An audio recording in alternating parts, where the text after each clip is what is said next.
Muy buenas tardes para todos.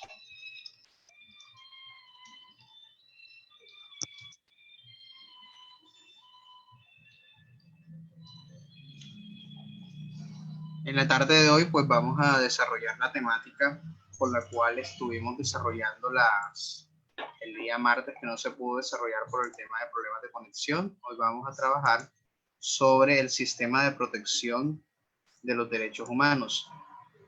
Ya vamos a comenzar a realizar la visualización de la pantalla para que podamos ver.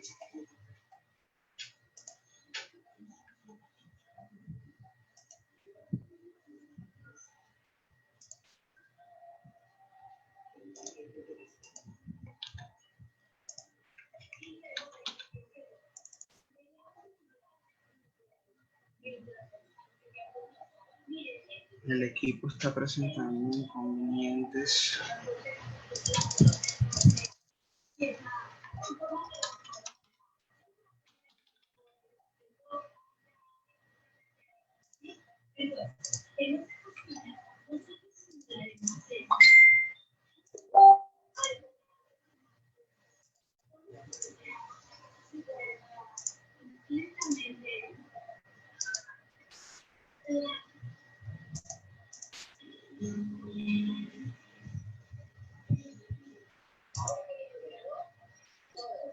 Vamos a ver nosotros qué nos complementa o qué contiene o por qué existe el sistema de protección a los derechos humanos.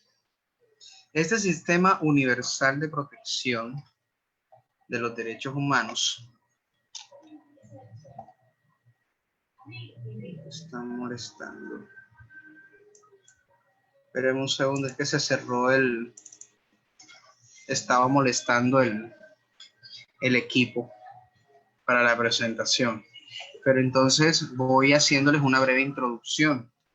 El sistema de protección a los derechos humanos existe como unos mecanismos como los cuales todos los derechos que nosotros estuvimos revisando la semana anterior con respecto a todo lo que nosotros tenemos por el solo hecho de nacer, sí es muy bonito que esté en el papel, que son unos derechos que nos los tienen que garantizar, pero tiene que haber un organismo o varios organismos que garanticen la efectividad de la ejecución de esos derechos. Es lo que nosotros denominamos el sistema de protección de los derechos humanos.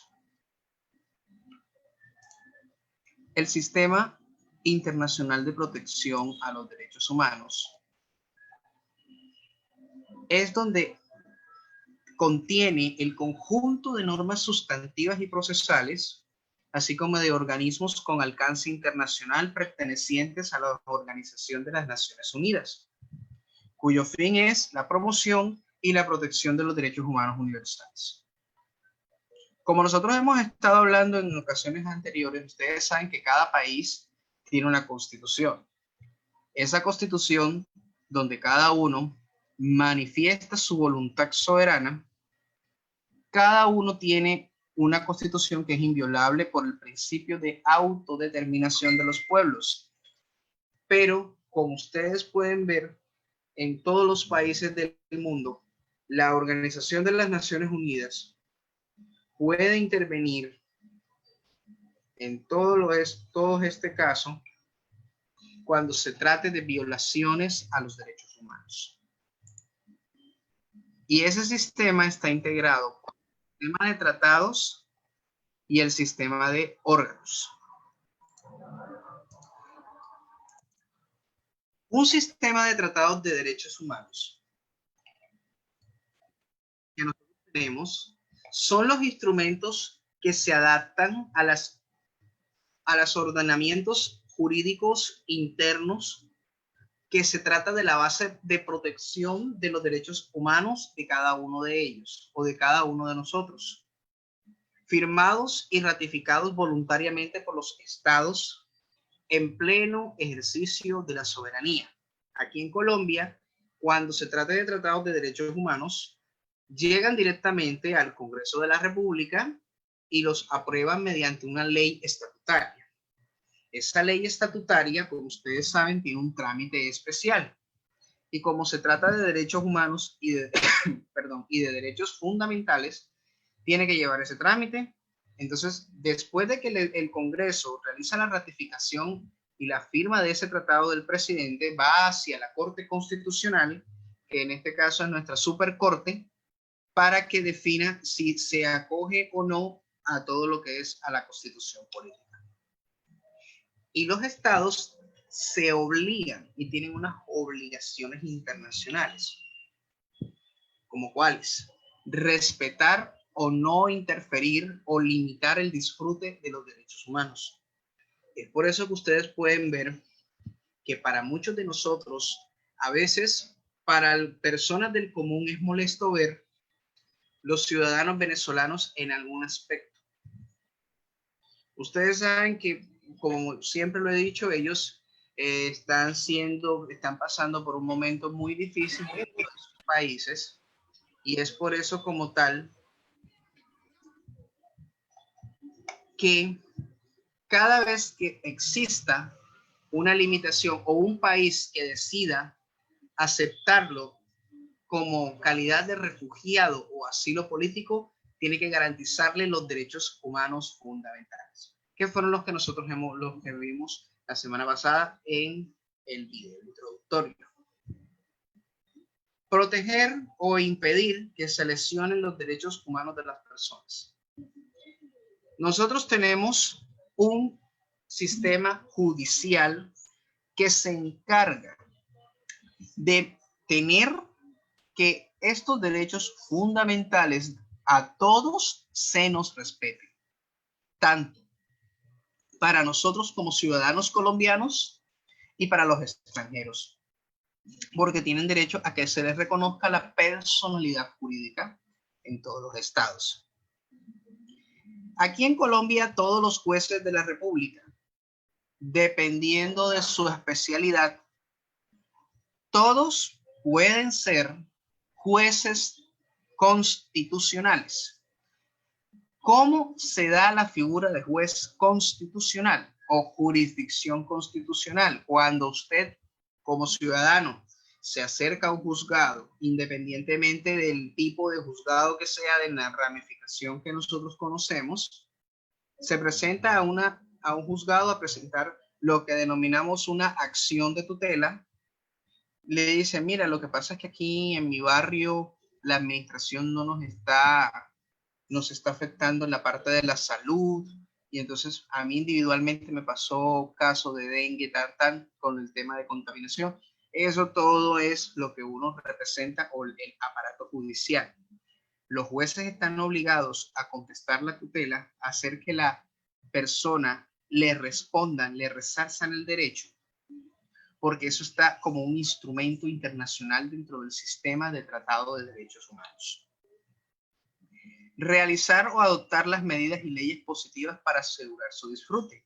Miren que la Constitución política es una de ellas, pero cada artículo de la Constitución se desarrolla en leyes y principios que son para garantizar que todos los derechos que nosotros tenemos sean garantizados por el Estado.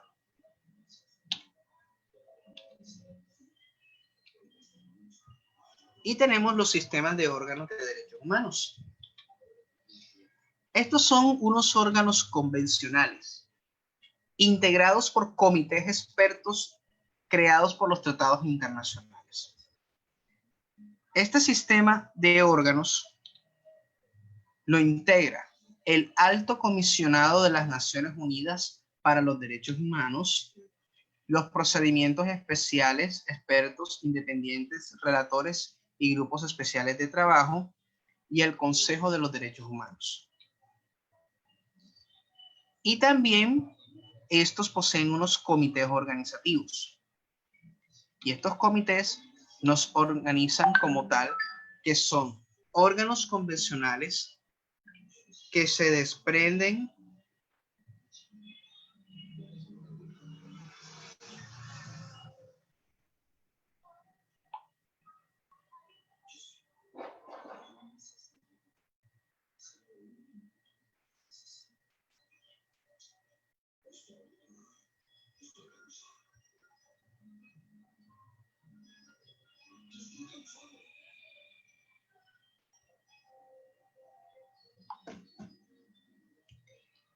Bueno, esos órganos convencionales son el conjunto de comités que se desprenden cada uno de los tratados internacionales que tienen la función de supervisar y evaluar de forma periódica la obligación que cada Estado realiza con todas las disposiciones que se realizan de cada uno de estos órganos que vamos a ver. Reciben el nombre convencionales porque cada comité lo integra una convención internacional que se firma en el Sistema Universal de Derechos Humanos. Y estos están conformados a su vez por un grupo de expertos que son totalmente independientes y actúan en nombre propio, de manera independiente. Cumplen la función, tienen que supervisar y hacer seguimiento de la aplicación de los pactos a través de exámenes periodos que le realizan a cada de los estados parte. Para que ustedes tengan en cuenta, estados parte, este término lo vamos a ver durante todo en esta clase. Estados parte es que yo como Estado me adhiero a dicha convención y yo lo hice y lo realizo mediante el máximo órgano consultivo y legislativo, que es el Congreso de la República. Que tenemos que cada uno de ellos hace las observaciones generales y facilitan lo concerniente de manera progresiva y eficaz a la realización de los derechos reconocidos. Tenemos el Comité de Derechos Humanos, el de los Derechos Económicos, Sociales y Culturales, el de eliminación de la discriminación racial, la eliminación de toda discriminación contra la mujer, el de la tortura y el Subcomité de Prevención de la Tortura, el del derecho de los niños, el de los trabajadores migratorios, el de personas con discapacidad y contra la desaparición forzada. Estos comités examinan la legislación interna de cada país, las normas y procedimientos administrativos y diversas prácticas nacionales. Y el Estado tiene unas tareas. Tiene que realizar un diagnóstico de la situación existente de forma general y detallada.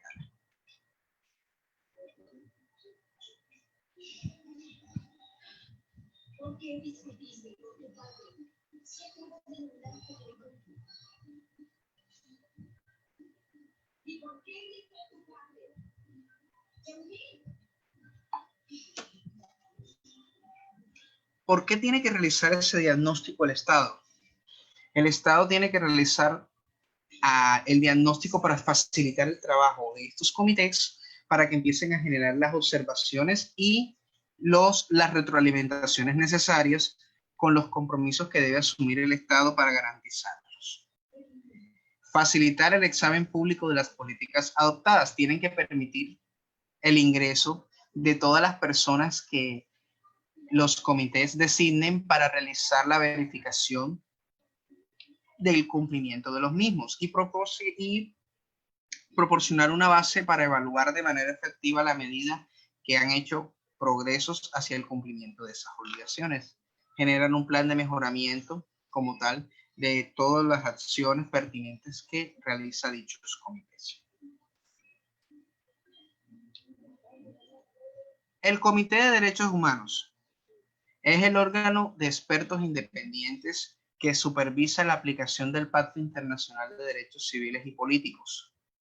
Todos los estados parte deberán presentar y ellos todos los años informes periódicos de la situación actual de los derechos humanos dentro de su país. Un informe por año después de su adhesión al pacto y luego siempre que el comité lo solicite. Por lo general, a veces lo solicitan cada 4 años.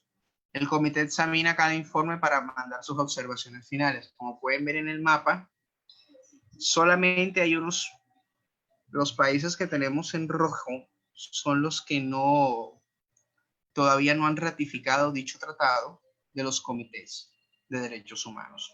Ustedes se preguntarán por qué. Normalmente estos son unas monarquías absolutistas donde ustedes pueden ver, porque los de monarquías absolutistas ustedes saben que donde hay un jeque o un rey como es el emperador en Arabia Saudita. Miren que ustedes ven que la península árabe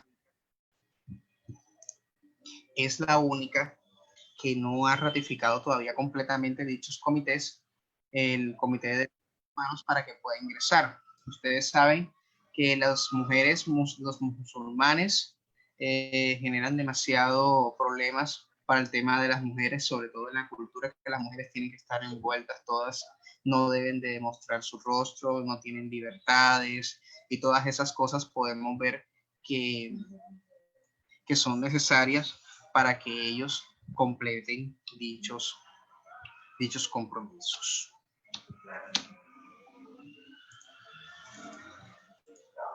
El Comité de Derechos Económicos, Sociales y Culturales es un órgano compuesto por 18 expertos independientes que supervisan la aplicación del Pacto Internacional de Derechos Económicos, Sociales y Culturales. Ustedes pueden encontrarlos en la Constitución, en las primeras partes donde habla sobre derechos económicos, sociales, culturales, que fueron realizados en el 1985 en el Consejo Económico y Social de las Naciones Unidas, para que garanticen los derechos y libertades de salud, educación, autonomía universitaria, todo lo que nosotros hablamos las semanas anteriores sobre todos los derechos que nosotros tenemos, son los que están reflejándose en este pacto del Comité de Derechos Económicos y Culturales. Como pueden ver acá, nuevamente la península arábica es la que aparece en color naranja en un nivel de alerta, porque todavía no ha ratificado todos los tratados. Lo mismo podemos ver en los países africanos, y en los que se encuentran en azul es porque ya han ratificado en azul oscuro la mayoría de los tratados, y Estados Unidos, que se encuentra ahora mismo en azul claro, todavía no ha ratificado ciertos derechos humanos de esta parte de este comité. Comité para la Eliminación de la Discriminación Racial es la que se encarga sobre toda la eliminación de toda forma de discriminación racial por los estados. Y ellos tienen que también informar en un informe cada año después de la adhesión y posterior cada 2 años sobre todo de cada informe que comunica al Estado sus preocupaciones y recomendaciones en forma de observaciones finales.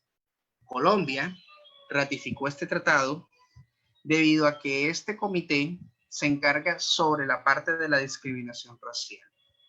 Ustedes saben que nosotros como latinos, nosotros latinoamericanos tenemos influencias indígenas, y los indígenas han sido discriminados por la mayoría de los países, sobre todo primero porque a veces no miran el tema del hablado o del dialecto, que a veces no se lo entienden, o a veces sí o a veces no, y se burlan de sus costumbres. Es por eso que este Comité de Eliminación de la Discriminación Racial es que garantice que todas las personas que pertenezcan a una etnia, o que por el solo hecho de ser blanco, de ser negro o de ser mestizo, como nosotros tenemos acá el mestizaje, no se les discrimine y se les garantice todos los derechos fundamentales. El de la eliminación contra la discriminación de la mujer. Este comité nace debido a todos los estudios técnicos que han realizado las Naciones Unidas con respecto a todas las formas de discriminación contra la mujer, compuesta por 23 expertos en materia de los derechos de la mujer procedentes de todo el mundo. Ustedes saben que las mujeres en algunos sectores económicos son muy vulnerables, no les pagan el sueldo como se debe por la materia y fuerza de trabajo. Y gracias a este comité se han realizado muchísimas cosas que nosotros hemos visto en cargos públicos a mujeres que han hecho un muy buen trabajo a nivel de presidencia de todos los países del mundo, y a nivel local, que también tenemos alcaldesas, gobernadoras, y tenemos también vicepresidenta, que en este caso tenemos vicepresidenta, tenemos ministras y tenemos senadoras y también tenemos representantes a la Cámara en equidad o en igualdad de género. Porque en este caso hay una ley en Colombia donde establece que tienen beneficios tributarios todas las empresas que denominen o que tengan más de sus 2/3 partes de las mujeres contratadas en cargos ejecutivos, con el fin de que esto ayude a aplacar un poco la forma de cómo nosotros como Estado garantizamos que la mujer tenga los derechos iguales como los tiene el hombre. Y es por eso que por el hecho de ser mujer no tiene que ser discriminada y tampoco por el hecho de ser mujer no se le debe valorar su uso o su trabajo. Es por eso que nace este comité que ha tenido todas las facilidades para poder tener las recomendaciones que se dan. Como ustedes pueden ver el caso, la península arábica o estas zonas de Irán, Irak y lo mismo en la zona africana, hay porque resulta que las etnias de esas regiones o esas tribus todavía piensan que la mujer es una esclava, que es un objeto, porque todavía esa mentalidad que ellos tienen no la han transformado.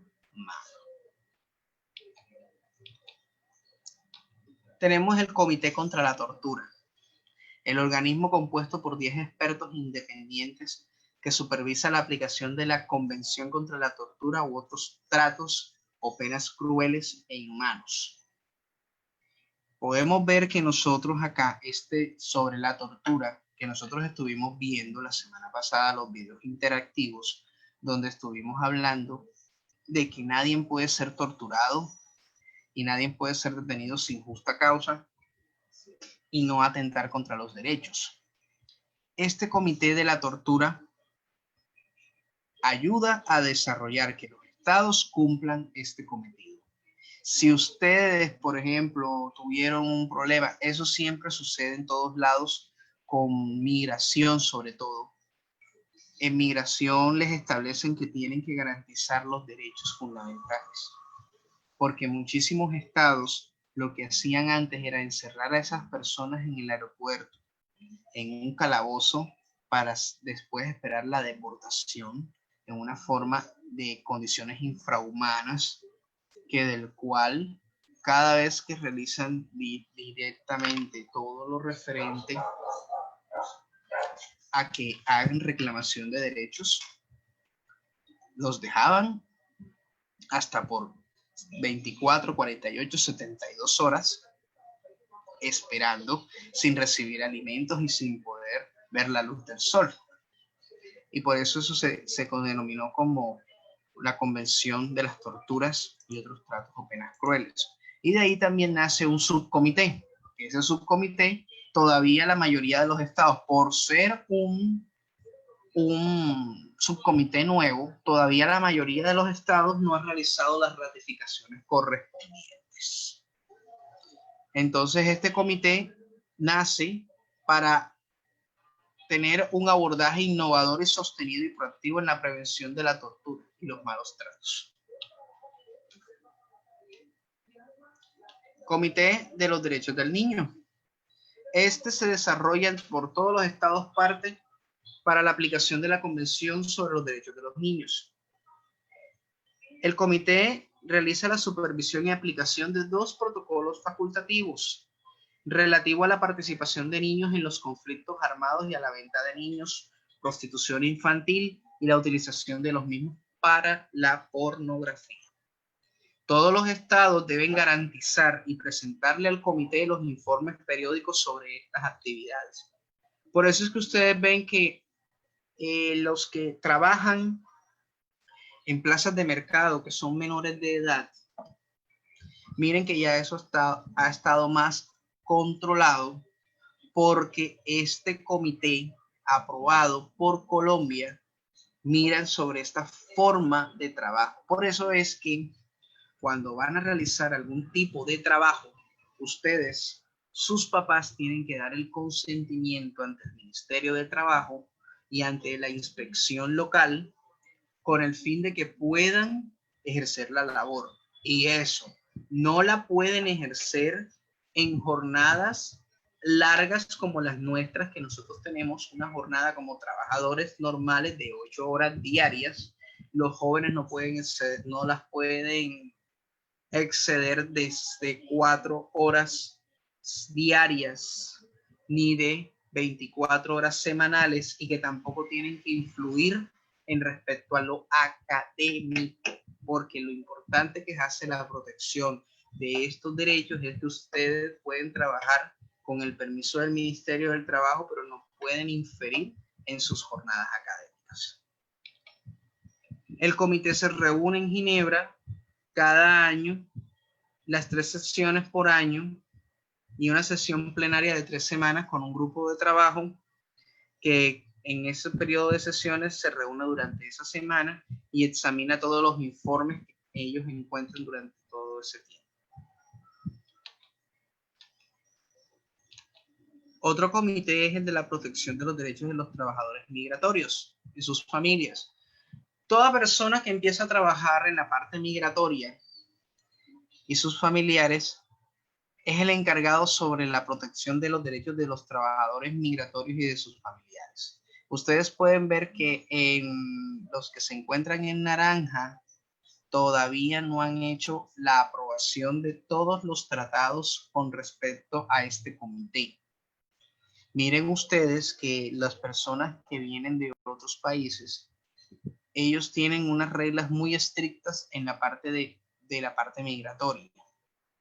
Por ejemplo, nosotros como colombianos podemos acceder a más de 100 países a nivel mundial, incluyendo el espacio europeo, pero ellos, para poder acceder a todos esos beneficios, le imponen ciertas medidas, como por ejemplo, para los que vayan a Europa, tienen que ya garantizar tiquete de entrada y salida, tiquete de hotel, tener mínimo 2.000 euros para el sostenimiento que vayan a hacer o al tour, para poder ingresar a Europa, y su pasaporte vigente, la cédula y todos los elementos que tiene que ser vigente. En Estados Unidos, por ejemplo, que se tiene que solicitar la visa para poder entrar, y tiene que solamente, te la dan por 10 años, pero solamente tú puedes estar dentro del país por 90 días. Entonces ya después ese estatus migratorio que empiezas a tener ahí cambia, porque ellos piensan de que esos países desarrollados piensan que nosotros vamos a migrar de los países en donde las condiciones económicas no están muy bien, querernos quedar dentro de ese país. Por eso es que implementan o imponen este tipo de requisitos, para evitar que el estatus migratorio de una persona cambie, y si esa persona contrata migratorios, tienen que también garantizar los derechos de esos trabajadores, como cuáles: a que se le pague un salario mínimo como se paga a un ciudadano común. Miren que aquí nosotros tuvimos un inconveniente, porque varias constructoras contrataban a la mano de obra barata venezolana y no les pagaban el salario mínimo, no les pagaban seguridad social, y entonces, a pesar de que ese informe se habló, ese comité envió una solicitud a Colombia diciendo: me hacen el favor, señores Estado colombiano, muéstrenme un informe cómo están garantizando los derechos de los trabajadores migratorios de las familias venezolanas con respecto al pago en los salarios mínimos. Y esa queja surgió porque muchos de ellos, de los ciudadanos colombianos, estuvieron diciendo: a mí la fuerza de trabajo yo la perdí por ciudadanos venezolanos que estaban cobrando menos que uno. Entonces, por eso llegaron a intervenir como Estado a realizar ese informe, y tuvo que, como dice uno comúnmente o coloquialmente, les tocó, el comité llamó a Puyenque, Colombia, para que explicara de cómo era lo que estaba realizando ese proceso. Tenemos también nosotros el Comité sobre los Derechos de las Personas en Condición de Discapacidad. Este informe también se reúne en Ginebra, en Suiza, realizando la supervisión de esa convención, porque todos los estados tienen que garantizar los derechos de las personas en condición de discapacidad. Como por ejemplo el acceso a un sitio público, Miren que ustedes saben que hasta las instituciones educativas del distrito, en instituciones privadas, tienen que garantizar ese derecho a esas personas. Nosotros como tal, en la sede Cosmos de System Center y que compartimos con la Universidad Americana, el Ministerio de Educación, porque la universidad está en un proceso de acreditación,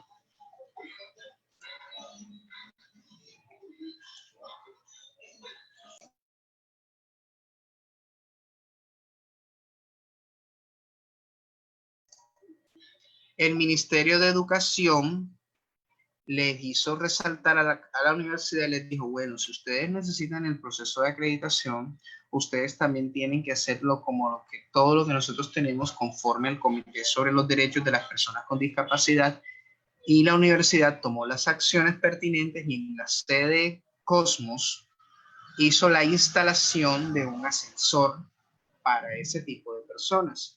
Y están haciendo también la instalación en el otro edificio que es la sede 20 de julio para poder garantizar lo que establece este comité, porque Colombia está obligado a realizarlo. Ya que entonces garantizando la movilidad de dichas personas para que puedan ser y garantizar en sus propios derechos y poderlos usar. Como en caso aquí en Colombia, edificaciones que pasen de más de 4 pisos tienen que tener por regla un ascensor. Tienen que tener acceso para toda la población en condición de discapacidad. A nosotros nos tocó también algo curioso hace 2 años. El SENA, nosotros teníamos convenio con el SENA para ampliación de cobertura. Y uno de ellos era sordo-mudo. ¿Qué nos tocó hacer? Contratar un intérprete solamente para ese estudiante. ¿Por qué? Porque este comité garantiza que todas las entidades del Estado, todos en públicos o privados, deben de garantizar la inclusión o la parte inclusiva de esta población.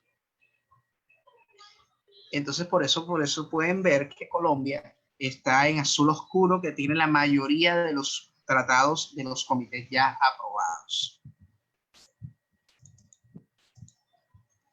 Un comité contra desapariciones forzadas. Ustedes saben que nosotros aquí en Colombia hemos vivido unos periodos nefastos de guerra y han hecho genocidios en la mayoría, exterminando a los miembros de la Unión Patriótica, que era un partido político de izquierda, y este comité nace para evitar que en los estados comiencen a realizar estas desapariciones forzadas. Y en el marco del convenio con las FARC, también pasó lo mismo cuando las FARC comenzaban a realizar los secuestros y obviamente no habían pruebas de supervivencia o algo por el estilo, empiezan este comité a enviarle una alerta al Estado diciendo, oiga, señor Estado, mire que estos están desaparecidos, mire cómo vamos a solucionar para evitar que desaparezcan del planeta o del mapa colombiano para que estén como ciudadanos. Ustedes saben que cuando hubo esa historia, hubo policías,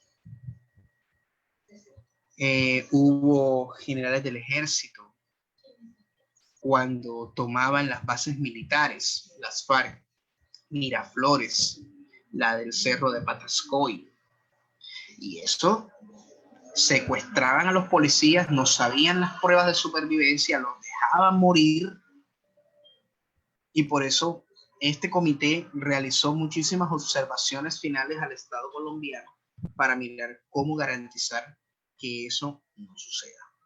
Es por eso que durante el 2002 al 2010, cuando estuvo gobernando el expresidente y hoy senador Álvaro Uribe, cuando presentó su política de seguridad democrática, en la mayoría de esos tratados internacionales fueron aprobados durante su gestión como presidente, con el fin de que comenzara a dar la guerra con las FARC.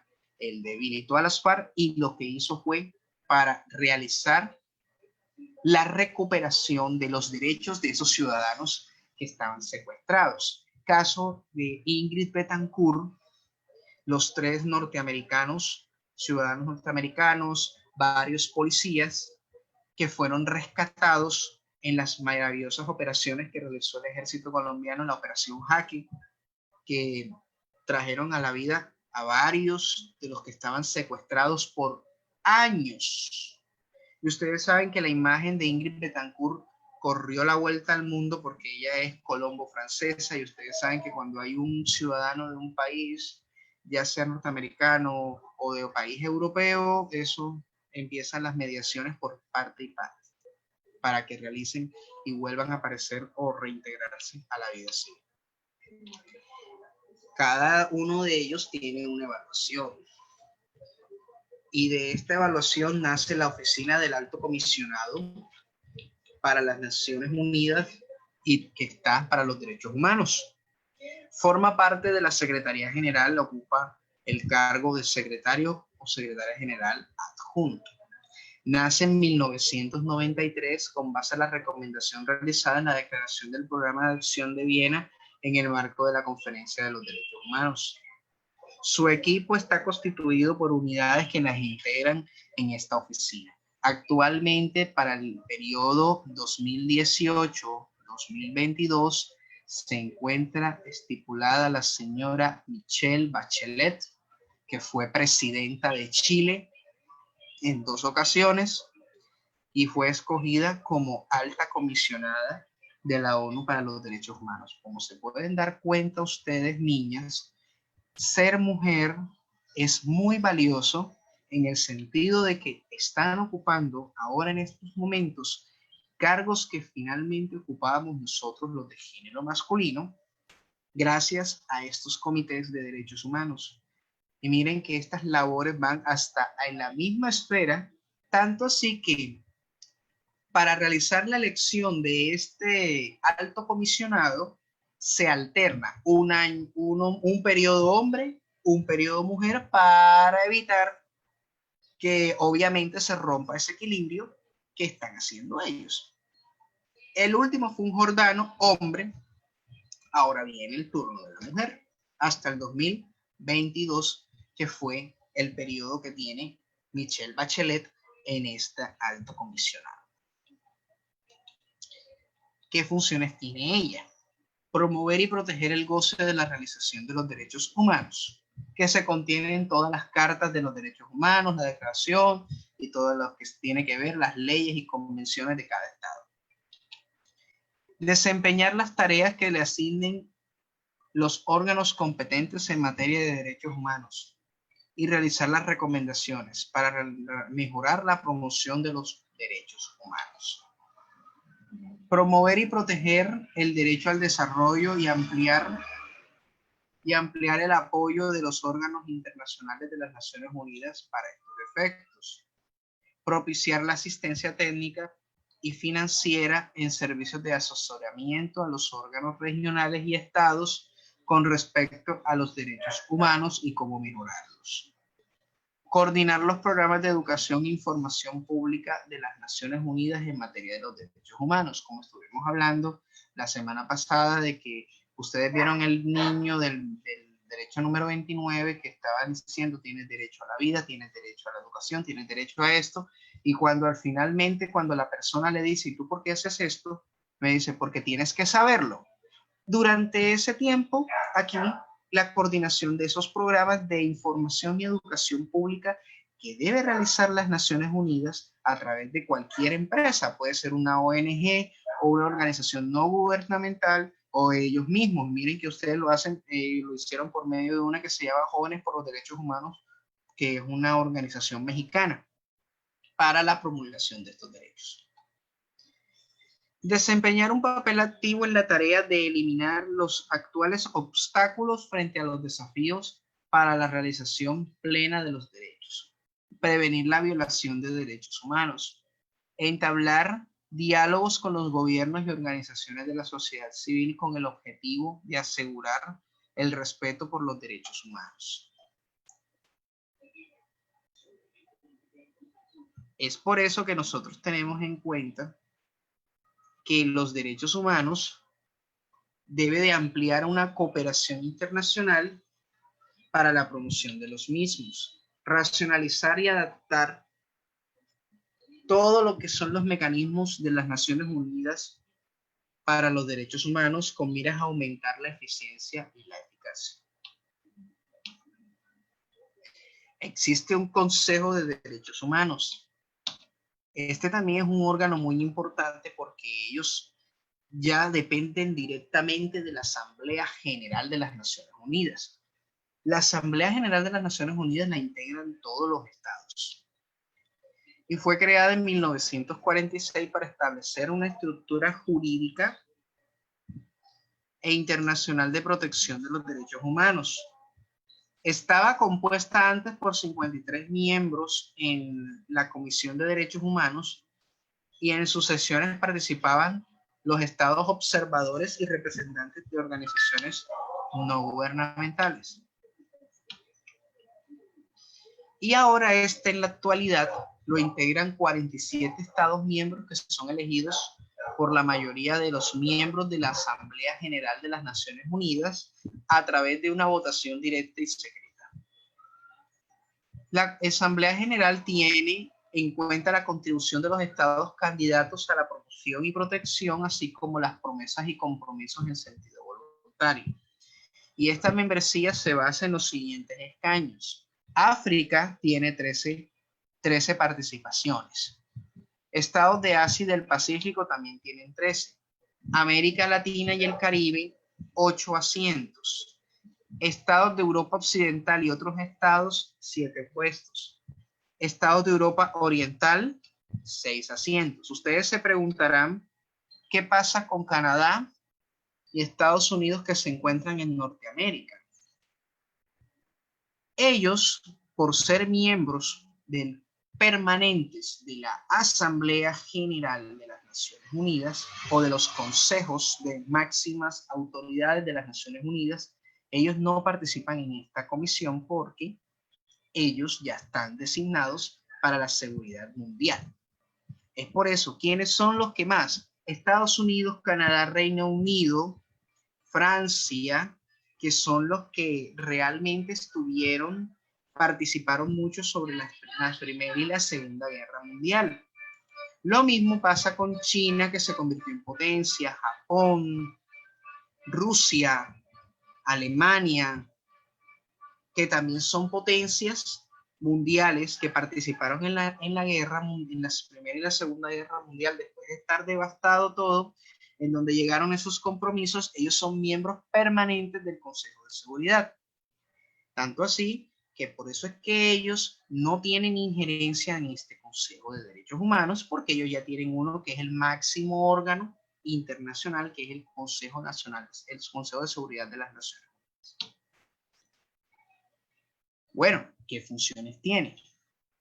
La de promover el respeto universal de los derechos humanos, ocuparse de la situación de las violaciones a los derechos humanos y formular las recomendaciones, promover la coordinación de los organismos de derechos humanos y la incorporación a la actividad general, promover la educación y aprendizaje de los derechos, la prestación de asistencia técnica a cada estado, el servir de foro de discusión en todas las cuestiones relativas a derechos humanos, formular recomendaciones a la Asamblea General para seguir desarrollando el derecho internacional de los derechos humanos, promover el cumplimiento de las obligaciones de los estados, hacer seguimiento de los compromisos relativos a derechos humanos, contribuir a la prevención de las violaciones de derechos humanos, responder con prontitud en situaciones de emergencia en derechos humanos y cooperar en la esfera de derechos humanos y de los gobiernos.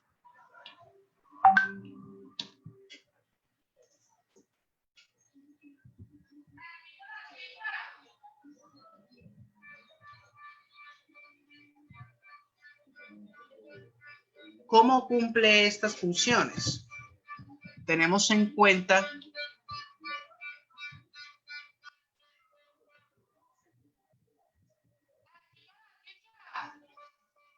el Consejo revisa y discute sobre la situación de los derechos humanos en todos los estados parte, con el objetivo de adoptar resoluciones y tomar decisiones.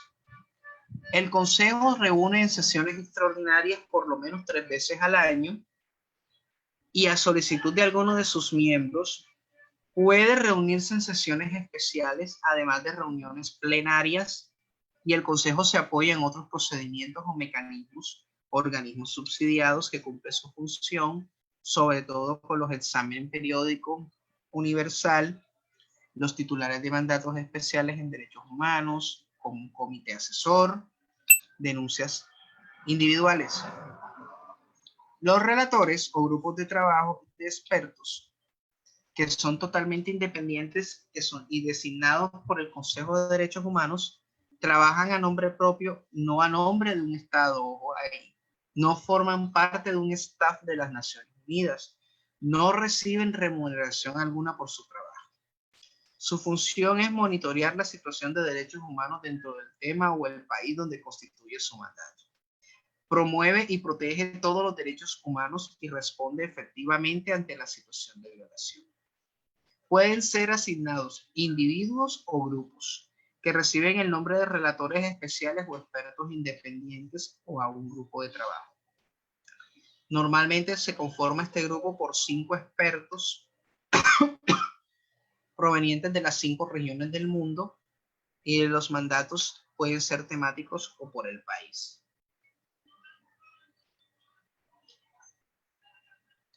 El artículo 9 de los procedimientos especiales asignan las tareas a los mandatos especiales. Analizar la situación de los derechos humanos que constituye su mandato, incluyendo las visitas in situ. Las visitas in situ es en el sitio, en el estado donde se esté presentando la situación. Asesorar sobre las medidas que debe tomar cada gobierno para la garantía de los derechos humanos. Alertar al sistema de las Naciones Unidas y a otros estados sobre la situación que puede constituir violación de derechos humanos. Abogar por los derechos de las víctimas de violaciones, lo cual puede incluir y requerir al Estado que tomen acciones urgentes y que respondan ante una situación de derechos humanos que hagan seguimiento. Activar la comunidad internacional en caso para que tomen las acciones pertinentes con el objetivo de proteger y promover los derechos humanos. También para hacer un seguimiento a las recomendaciones realizadas por ellos. Y ellos también tienen unas fuentes de información donde deben de conseguirlas. Y ellos tienen unas funciones específicas. También deben de estar visitando los estados de manera permanente con previa invitación del estado. Un relator o experto de un grupo de trabajo puede visitar al país para estudiar la situación. Posteriormente entablará un diálogo con el estado para ver los resultados de su visita. Tiene que comunicarse con los estados de manera permanente y también son responsables de otras actividades solicitadas. Deben de preparar informes temáticos y las visitas de trabajo o académicas para participar en los foros.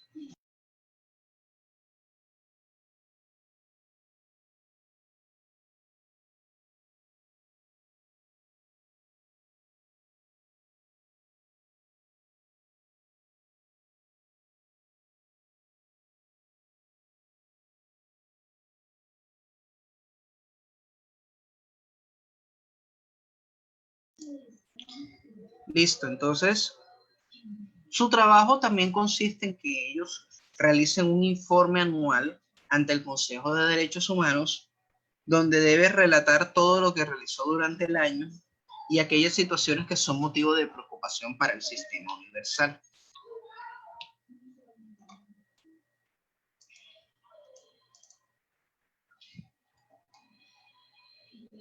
Tenemos también el Comité Asesor del Consejo de los Derechos Humanos. Este comité asesor lo integran en una resolución 18 expertos independientes que actúan en nombre propio y su función es colaborar con el Consejo propiciándole conocimientos especializados en las materias de que ellos soliciten. Se encuentra bajo la dirección y supervisión del Consejo de Derechos Humanos.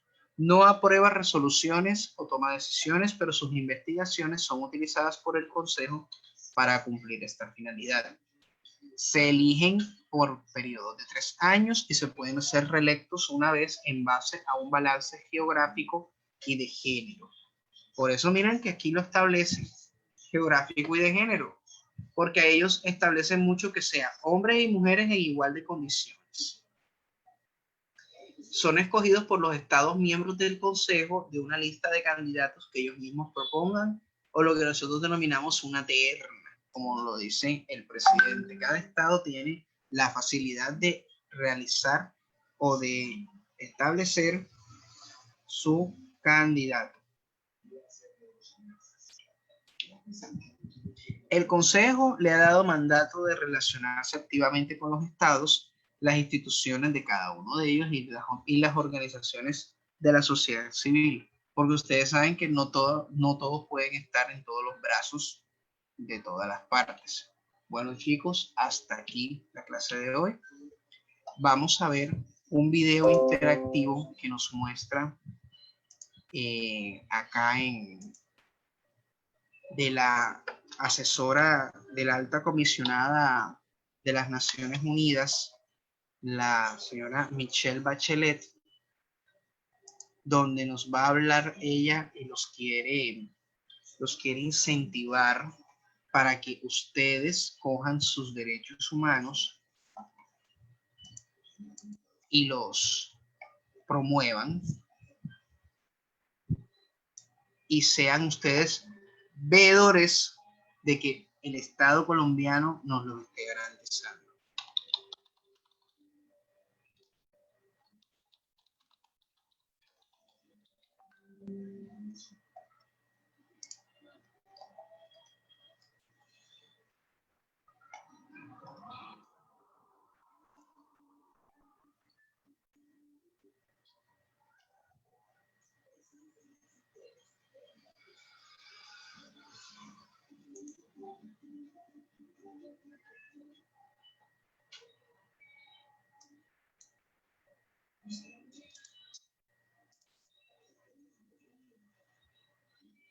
Alza tu voz para crear un futuro de paz, justicia y desarrollo sostenible.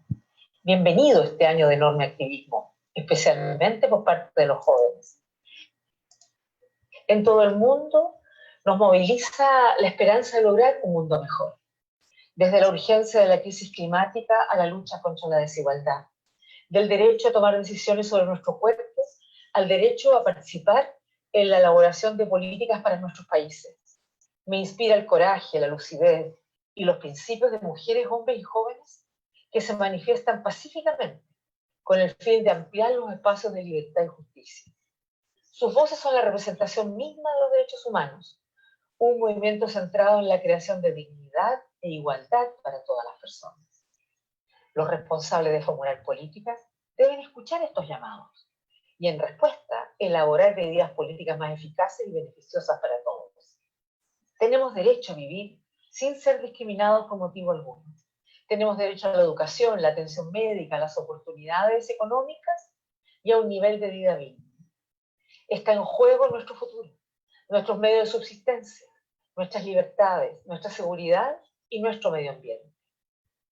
Tenemos que movilizarnos en todas partes, de manera pacífica, para lograr un mundo de derechos, dignidad y oportunidades para todos. Con fuerza y tenacidad, defendamos los derechos humanos.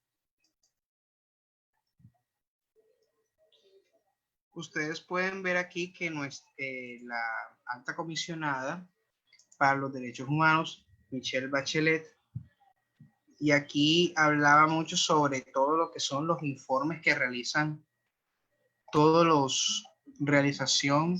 Miren, aquí ustedes por YouTube pueden ver, y les recomiendo mucho, sobre todo lo que habló sobre, por ejemplo, vamos a ver este resumencito. El documento presentado efectivamente por la alta comisionada para los derechos humanos de la ONU, se habló también de la independencia del Poder Judicial, que queda comprometida por aspectos al régimen de Nicolás Maduro, también sobre la violación de los derechos humanos, la desaparición forzosa y lo que está ocurriendo en el arco minero del Orinoco. Veamos a continuación.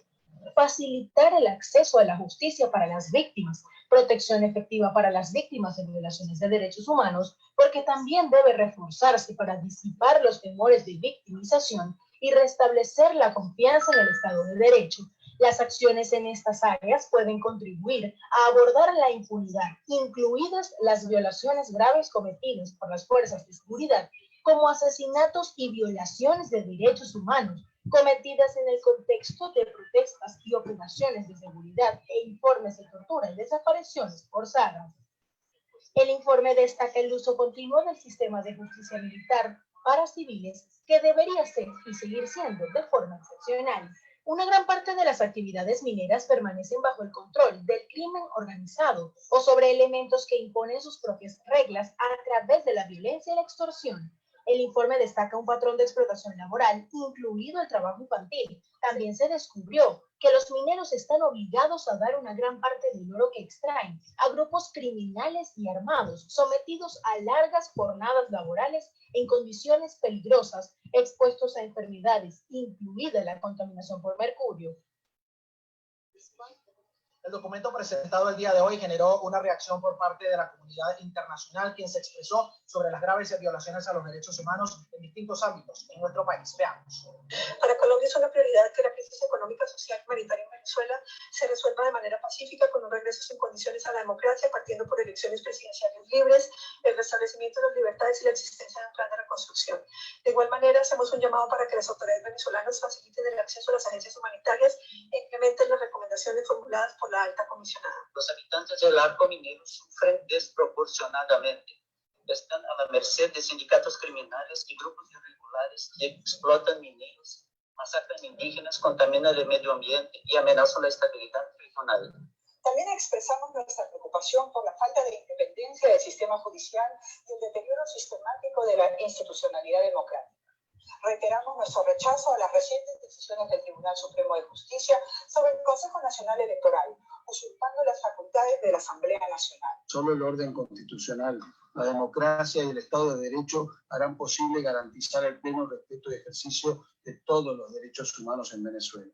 En este sentido, nos hacemos eco del reciente llamado de la alta comisionada en favor de una negociación política inclusiva basada en los derechos humanos y en la restitución de los derechos políticos. Nuestra región está llamada a incrementar sus esfuerzos para encontrar una salida pacífica, política y negociada a esta grave crisis multidimensional liderada por los propios venezolanos a través de elecciones inclusivas, transparentes y creíbles. Se conoció la segunda parte de este informe presentado el día de hoy por la alta comisionada de los derechos humanos, Michelle Bachelet. El presidente encargado de Venezuela y también presidente de la Asamblea Nacional, Juan Guaidó, se pronunció al respecto a través de su cuenta de Twitter. Veamos. Se ratifica lo que las fuerzas democráticas, ONGs y sociedad civil hemos denunciado y enfrentado: la manipulación y corrupción del sistema de justicia en Venezuela, las violaciones sistemáticas a los derechos humanos y la tortura por parte de los órganos de represión de la dictadura. Queda clara la presencia de grupos irregulares armados como el ELN y disidentes de las FARC en espacios del arco minero entregado por la dictadura. Llamamos a la comunidad internacional a calificar este oro como oro de sangre, para evitar su contrabando y destrucción del Amazonas. Hoy no queda margen para la duda en el mundo sobre la caracterización del régimen de Maduro y la necesidad de una solución que pasa por elecciones presidenciales libres. La comunidad internacional nos acompaña en esta causa y seguimos luchando hasta vencer. También el comisionado de la presidencia encargada en la ONU, diputado Miguel Pizarro Sarmiento, ofreciendo una rueda de prensa. El arco minero, como el acceso a justicia, que es la contrainteligencia militar de Venezuela, y que se mantiene el poder violando todo tipo de condiciones, esclavitud, contra tratos crueles y denigrantes, el grupo contra la tortura, todo lo que tiene que ver con el acceso a la justicia. Y aquí debo hacer un enorme reconocimiento a las víctimas, a todas esas víctimas y familias.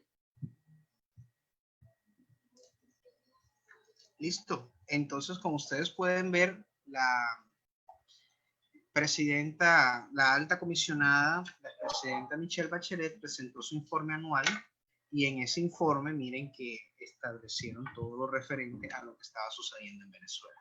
Bueno, muchachos, entonces nos vemos la próxima clase. Que estén muy bien. Bendiciones para todos.